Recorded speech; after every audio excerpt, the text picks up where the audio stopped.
नारायण सिंह जी की धर्मपत्नी की स्वर्गवास के बाद हम सब उनका दुख बांटने के लिए आए थे। नारायण सिंह जी हमारे न सिर्फ अध्यक्ष रहे लेकिन परिवार की तरह उनके घर में दुख हुआ, हम सबको बांटने के लिए हम लोग आए, श्रद्धांजलि देने के लिए। और मैं उम्मीद करता हूँ कि भगवान अपने चरणों में जगह देते हैं उनके दिन पर दीजिए। सर, लोकसभा चुनाव को लेकर के कांग्रेस किस तरह से तैयार हो रही है भाजपा का मुकाबला करने?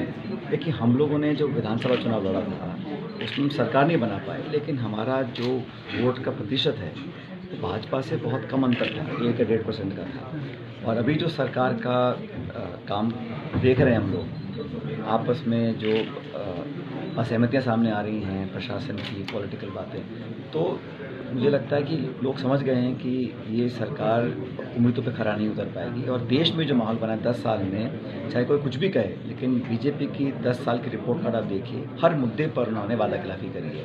विशेष रूप से किसानों के साथ किया है, नौजवानों के साथ किया है। हर मोर्चे पर सिर्फ प्रचार हो रहा है, प्रोपेगेंडा हो रहा है, पब्लिसिटी हो रही है, लेकिन धरातल पर महंगाई, बेरोजगारी, इन सब मामलों में वो अपने आप को बिल्कुल कामयाब साबित नहीं कर पाए। हम चाहते हैं कि मुद्दों पर ही चुनाव लड़ा जाए।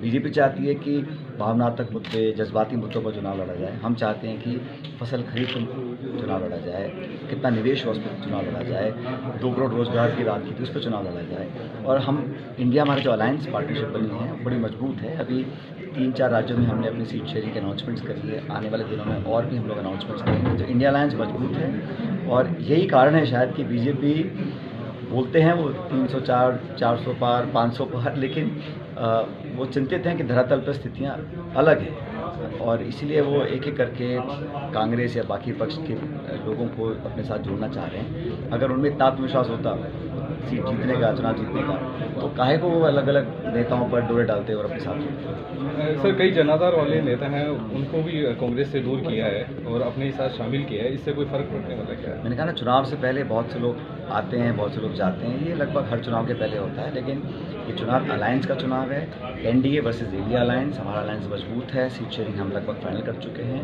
मुद्दों पर चुनाव लड़ेंगे और हम चुनाव लड़ रहे हैं जीतने के लिए। हिमाचल के अंदर जो है सर, राज्यसभा में भी जो चुनाव है उसमें पिछड़ती जा रही है कांग्रेस, क्या कारण रहा है प्रदेशों में जो भी? कहना बहुत जल्दबाजी होगी, लेकिन ये बात सही है कि अभिषेक मनु सिंघवी जी वहाँ हमारे उम्मीदवार थे और वो चुनाव नहीं जीत सके।